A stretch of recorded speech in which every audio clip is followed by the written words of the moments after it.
வரேண்ட race TNPSC தேர்வர்களுக்கான பிரத்யோக வகுப்புகள் ஆரம்பம். அதிமுகவை சேர்ந்த வைகை செல்வன் இணைந்திருக்கிறார். சார் வணக்கம். வணக்கம். இப்போ நீங்க பார்த்துட்டு இருக்கீங்க, இப்ப 20 மசோதாக்களுமே குடியரசுத் தலைவருக்காக அனுப்பப்பட்டு விட்டது அப்படின்னு சொல்லி ஆளுநர் தரப்பிலிருந்து சொல்லப்பட்டிருக்கு. இதை எப்படி பாக்குறீங்க சார்? ஏற்கனவே ஆளுநர், முதலமைச்சர், அரசாங்கம் இது மசோதாக்கள் குறித்தான விளக்கங்கள், தொடர்ந்து குறிப்புகள், இது குறித்தான போதிய நீண்ட விளக்கங்கள் இவைகளெல்லாம் கேட்டுக்கொண்டு கோப்புகள் திரும்பி திரும்பி வந்து போய் கொண்டிருந்தன. இந்த நிலையில்தான் உச்ச நீதிமன்றத்திலே தமிழக அரசு ஆளுநர் மீது வழக்கு தொடுத்தது. இது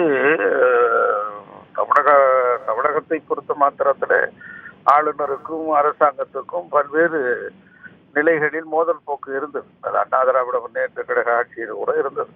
ஆனால் ஆளுநர் மீது வழக்கு தொடுத்தது தமிழக அரசின் இதுதான் முதல் முறை. அந்த வழக்கினுடைய அடிப்படையிலே உச்ச நீதிமன்றம் பல்வேறு ஆலோசனைகளை, அறிவுரைகளை தீர்ப்புகளாக வழங்கியது. அதனுடைய அடிப்படையில் தான் மேதக ஆளுநர் அவர்கள் ஏற்கனவே ஒரு சட்ட ரீதியாக கருதினால் அதை ஒப்புதல் வழங்கியும், மற்றபடி மேதகு குடியரசுத் தலைவருக்கு அதை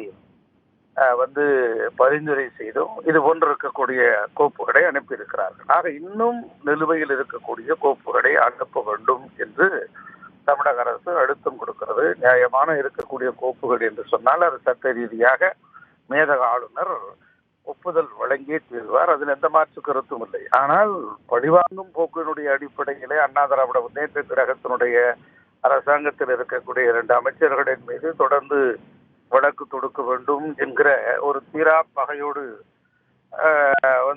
தீர்ந்து போகாத ஒரு வேட்கையோடு தொடர்ந்து இது போன்று இருக்கக்கூடிய அழுத்தத்தை கொடுப்பதுதான் மனவேதனையை தருகிறது. பழிவாங்கும் போக்கு என்பது அரசியலில் நல்லதல்ல என்றுதான் எங்களுடைய கருத்து. இணைப்பில் உங்களுடைய கருத்துக்களை பகிர்ந்து கொண்டமைக்காக நன்றி திரு வைகை செல்வன்.